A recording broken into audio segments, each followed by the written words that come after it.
नमस्कार। ये है कहानियों का अद्भुत संसार, किस्सा कहानी। मैं छाया वर्मा आज आपको अपने विद्यार्थी जीवन का एक संस्मरण सुनाने आई हूँ। ये आधा संस्मरण है, आधी कल्पना। मतलब मैंने उस संस्मरण के आधार पर एक कहानी लिखी है, तो सुनाती हूँ आपको।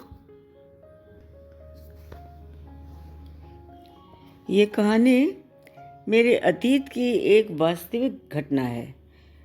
मेरे विद्यार्थी जीवन का एक अनोखा संस्मरण है जो मुझे हर वर्ष वैलेंटाइन सप्ताह के समय याद आ ही जाता है।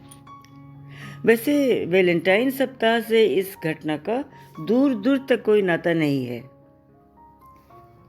इसीलिए प्रेम सप्ताह के गुजर जाने के बाद ही ये कहानी मैं आपको सुना रही हूँ। कहानी का शीर्षक है वो गुलाब।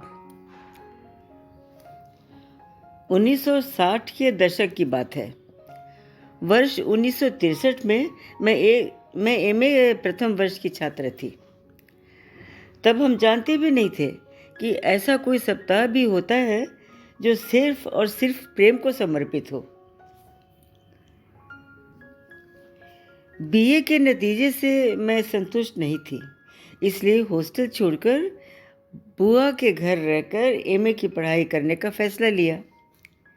एक रिक्शा वाला मुझे यूनिवर्सिटी के गेट तक छोड़ देता और फिर वहाँ से वापस घर पहुँचा देता। हिंदी विभाग के सामने एक सीढ़ी थी जो ऊपर की ओर जा रही थी। यहाँ हमारा संस्कृत विभाग था। हमने देखा कि सीढ़ियों के नीचे जो थोड़ी जगह होती है, वहाँ एक छोटी सी चारपाई पड़ी होती थी। उस पर एक चादर अस्त व्यस्त सी बिछी होती थी। उस पर एक गोरा सुंदर सा युवक कभी बैठा और कभी लेटा होता। युवक के बाल अस्त व्यस्त और बिखरे हुए होते थे और कपड़े बेतरतीब। अक्सर वो पूरी यूनिवर्सिटी में इधर उधर घूमता और खुद से बातें करता नजर आता था। सीनियर छात्रों से पता चला कि वो इसी यूनिवर्सिटी का 4 साल सीनियर एक छात्र था। प्यार में असफलता ने उसका मानसिक संतुलन बिगाड़ दिया था और वो अपनी बिछड़ी हुई प्रेमिका को ढूंढने अक्सर यहीं आ जाता है और कभी कभी तो बेसुधी में यहाँ ज़मीन पर सो जाता है। अपने होनहार छात्र पर तरस खाकर कुछ प्रोफेसरों ने सीढ़ियों के नीचे ही उसका एक ठिकाना बना दिया है। जानकर बहुत दुख हुआ और उस बदनसीब के प्रति हमदर्दी। खैर, धीरे धीरे हम उसके अभ्यस्त हो गए। वो बहुत सीधा था, किसी को उससे कोई खतरा नहीं था। हम हर रोज़ यूनिवर्सिटी के गेट से अंदर जाकर 4 कदम बाएं जाते, फिर दाएं मुड़कर एक कॉरिडोर में प्रवेश कर जाते। ये कॉरिडोर काफ़ी लंबा था और हमें सीधा अपने विभाग तक पहुंचाता था। एक दिन मैं कॉलेज के लिए लेट हो गई। रोज़ की तरह कॉरिडोर से ही होकर जा रही थी। उस समय चारों ओर सन्नाटा था। मैं तेज़ी से कदम बढ़ा रही थी। अचानक मेरे कानों में कुछ सुना। कोई मेरे पीछे आता हुआ कह रहा था, सुनो, रुक जाओ। मैंने झटके से पीछे देखा तो सन्न रह गई। वही अस्त व्यस्त सा युवक मेरे पीछे कुछ दूरी पर चला आ रहा था। उसने अपना दाहिना हाथ मेरी ओर बढ़ा रखा था। हाथ में एक ताज़ा गुलाब का फूल थाम रखा था और चेहरे पर अधीरता का भाव लिए बार बार कह रहा था, सुनो, रुक जाओ। घबराहट के मारे मेरा तो खून सूख गया। समझ गई कि वो मुझे गुलाब का फूल देना चाह रहा है।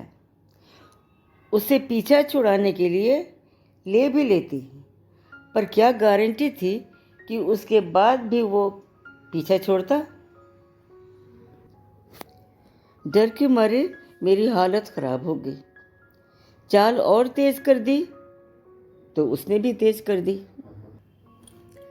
किसी अनहोनी की आशंका से दिल जोरों से धड़कने लगा। आसपास कोई नहीं था। मैं अकेली क्या करूं?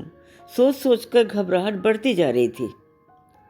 अचानक मैंने महसूस किया कि कोई दौड़ता हुआ मेरी बाईं ओर आकर मेरे साथ चलने लगा है। किसी गलत की आशंका से मैं कांप उठी। तभी एक आवाज़ आई, अरे छाया जी, डरिए मत, मैं हूँ ऋषि। वो तो चला गया। मैंने डरते डरते बाईं ओर देखा। ऋषि था, हमारा सहपाठी।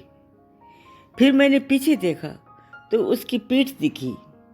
वो चुपचाप वापस जा रहा था।